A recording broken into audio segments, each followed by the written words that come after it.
இந்த உலக வாழ்க்கையில், அதுவும் குறிப்பாக கிறிஸ்தவ வாழ்க்கையில், எனக்காக, என் பிள்ளைகளுக்காக, என் குடும்பத்துக்காக, வீடு கட்டுவதற்காக, மேன்மையான இடத்தை அடைவதற்காக உழைக்கிறேன், சம்பாதிக்கிறேன் என்று சொல்வது அல்ல. மாறாக இவை அனைத்தையும் எளிதாக பெற கஷ்டப்பட்ட சிறுமையான ஜனங்களை நோக்கி பாருங்கள்.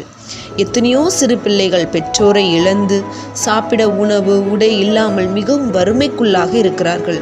முதியோர்கள் பிள்ளைகளால் கைவிடப்பட்டு ஒருவேளை உணவு கூட கிடைக்காமல் மன உளைச்சலில் வாழ்கிறார்கள். வேதாகமத்தில் சங்கீதம் 41:1 சொல்லப்பட்டுள்ளது, சிறுமைப்பட்டவர்கள் மேல் சிந்தை உள்ளவர்கள் பாக்கியவான்கள். ஸோ நம்ம லைஃப்பில் நம்முடைய சிந்தை சிறுமைப்பட்டவர்கள் மீதும் இருக்கட்டும். மத்தேயு 10:42 பார்க்கிறோம், இந்த சிறியரில் ஒரு கலசம் தண்ணீர் கொடுத்தால் கூட அதன் பலனை நிச்சயம் அடைவீர்கள் என்று சொல்லப்பட்டிருக்கிறது. மத்தேயு 18:10 சொல்லப்பட்டிருக்கிறது, அவர்களை அற்பமாய் எண்ணக்கூடாது என்று எச்சரிப்பு கொடுக்கப்பட்டுள்ளது. This is very precious blessings in our lives. யாரெல்லாம் சிறுமைப்பட்டவர்களுக்கு உதவி செய்கிறார்களோ அவர்களுக்கு மேன்மையான ஆசீர்வாதத்தை தேவன் தருகிறார். அதை சங்கீதத்திலிருந்து சுட்டி காட்ட விரும்புகிறேன். சங்கீதம் 41:1-3 சிறுமைப்பட்ட ஜனங்களுக்கு உதவிக்கரம் நீட்டுபவர்களுக்கு கிடைக்கும் 5 மிகப்பெரிய ஆசீர்வாதங்கள் என்ன தெரியுமா?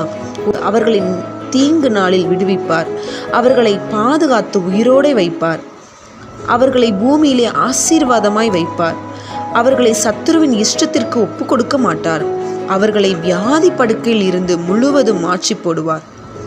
இப்படி 5 வகையான ஆசீர்வாதங்களை நாம் சங்கீத பகுதியிலிருந்து பார்க்கிறோம். அது மட்டுமல்ல, சிறுமைப்பட்டவர்கள், அதாவது கஷ்டப்படுகிறவர்கள் மேல் தேவன் சிந்தையுள்ளவராய் அக்கறையுள்ளவராய் இருக்கிறார்.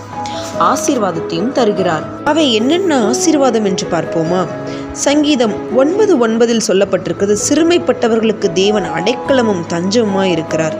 சங்கீதம் 9:12 சிறுமைப்பட்டவர்களின் கூப்பிடுதலை மறக்க மாட்டார். சங்கீதம் 9:12 சிறுமைப்பட்டவர்களின் நம்பிக்கையை கெட்டுப்போக விட மாட்டார்.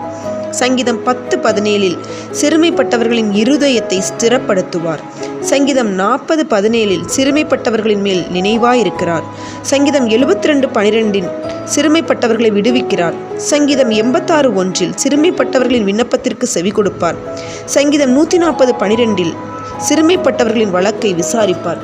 ஸோ ஒருவேளை நீங்களும் சிறுமைப்பட்டவர்களாய் இருக்கலாம், அல்லது நீங்கள் அவர்களுக்கு உதவி செய்பவர்களாய் இருக்கலாம்.